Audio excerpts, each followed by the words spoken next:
अस्सलामुअलैकुम व्यूवर्स, कैसे हैं आप सब। इस उम्मीद के साथ कि आप सब खैरियत से होंगे। दुआ है पाक परवरदिगार से कि वो हमारा शुमार खुशियां बांटने वालों में करे, आमीन।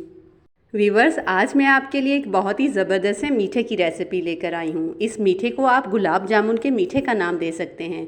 इस मीठे की रेसिपी की खासियत ये है कि ये बहुत ही झटपट बनकर तैयार हो जाता है, लेकिन ये खाने में बहुत ही टेस्टी और बहुत ही मज़े का लगता है।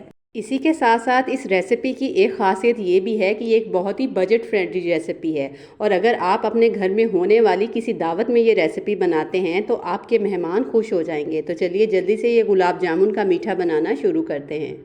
ये मीठा बनाने के लिए यहाँ सबसे पहले मैंने 1 लीटर दूध लिया है। इसमें से 1 कप दूध मैंने अलग कर लिया था जो आगे रेसिपी में इस्तेमाल होगा। बाकी दूध को हम बॉईल करने के लिए रख देंगे। जो 1 कप दूध मैंने निकाला है इसमें मैं तकरीबन 3 टेबलस्पून के करीब वनीला कस्टर्ड शामिल करूँगी। अगर आपके पास वनीला कस्टर्ड नहीं है तो आप इसकी जगह यहाँ कॉर्नफ्लोर का इस्तेमाल भी कर सकते हैं। यहाँ दूध और वनीला कस्टर्ड अच्छे से मिक्स हो चुके हैं। दूसरी तरफ हमने जो दूध बॉईल करने के लिए रखा था इसमें भी बॉईल आ गया है। इस पॉइंट पर हम दूध के अंदर तकरीबन ½ कप के करीब चीनी शामिल करेंगे। आप यहाँ मीठे का इस्तेमाल अपने टेस्ट के मुताबिक कम या ज़्यादा कर सकते हैं, लेकिन डेज़र्ट थोड़े मीठे ही अच्छे लगते हैं, इसलिए मैं यहाँ ½ कप चीनी का इस्तेमाल कर रही हूँ। इसी के साथ इस मीठे को थोड़ा क्रीमी फ्लेवर देने के लिए इसमें मैं इस पॉइंट पर 4 से 5 टेबलस्पून भर के मिल्क पाउडर के शामिल करूंगी। आपने यहाँ फुल फैट मिल्क पाउडर इस्तेमाल करना है, टी वाइटनर का इस्तेमाल बिल्कुल भी नहीं करना। तमाम चीज़ों को अच्छे से मिक्स करने के बाद हमने जो वनीला कस्टर्ड का मिक्सचर रेडी करके रखा है इसे हम थोड़ा थोड़ा करके इसके अंदर शामिल करेंगे और इसे अच्छे से मिक्स कर लेंगे ताकि इसके अंदर लम्स वगैरह ना बने।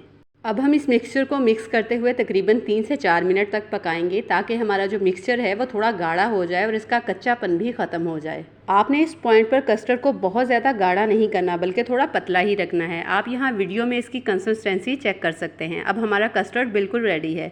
चूल्हे की फ्लेम को बंद करते हुए हम इसे रूम टेम्परेचर पर थोड़ा ठंडा कर लेंगे। जब तक हमारा कस्टर्ड हल्का सा ठंडा होता है, दूसरी तरफ यहाँ मैंने ब्रेड के स्लाइसेस लिए हैं। आपने ये मीठा बनाने के लिए यहाँ मीठे वाली ब्रेड का इस्तेमाल करना है। अब मैं किसी शार्प नाइफ़ की मदद से इसके जो एजेस हैं इन्हें अलहदा कर दूँगी। आप यहाँ किसी भी साइज़ के ब्रेड स्लाइसेस का इस्तेमाल कर सकते हैं। मैंने यहाँ मीडियम साइज़ की जो ब्रेड है वो इस्तेमाल की है। बस ये कोशिश करें कि आपने यहाँ मीठे वाली ब्रेड का इस्तेमाल करना है। अब हम इन्हें इस तरीके से स्क्वायर शेप में कटिंग कर लेंगे।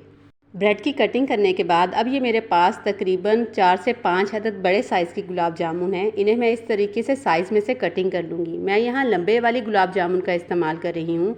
आप चाहें तो जो राउंड शेप में गुलाब जामुन मिलती है आप यहाँ उसका इस्तेमाल भी कर सकते हैं। तकरीबन 5 से 6 गुलाब जामुन को इस तरीके से मैंने छोटे छोटे पीसेस में भी काट लिया था।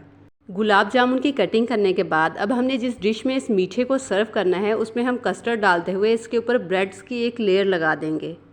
ब्रेड की लेयरिंग करने के बाद अब हम इसके ऊपर फिर से थोड़ा सा कस्टर्ड डालेंगे। आपने यहाँ कस्टर्ड को बिल्कुल ठंडा नहीं करना बल्कि थोड़ा नीम गर्म कस्टर्ड इस्तेमाल करना है। अब हमने जो गुलाब जामुन कटिंग करके रखी थी इसकी भी हम इसके ऊपर एक लेयर बिछाएंगे। अब फिर से इसके ऊपर ब्रेड और कस्टर्ड डालते हुए हम इस डिश को फाइनल करेंगे। आखिर में हमने जो गुलाब जामुन कटिंग करके रखी थी उसे हम इसके ऊपर गार्निश करते हुए थोड़े से ड्राई फ्रूट स्प्रिंकल करेंगे। आप चाहें तो वैसे आप इस डिश में गुलाब जामुन की जगह रसगुल्ले या किसी दूसरी मिठाई का इस्तेमाल भी कर सकते हैं, लेकिन मुझे गुलाब जामुन थोड़ा ज़्यादा पसंद है इसलिए मैं यहाँ गुलाब जामुन का इस्तेमाल कर रही हूँ।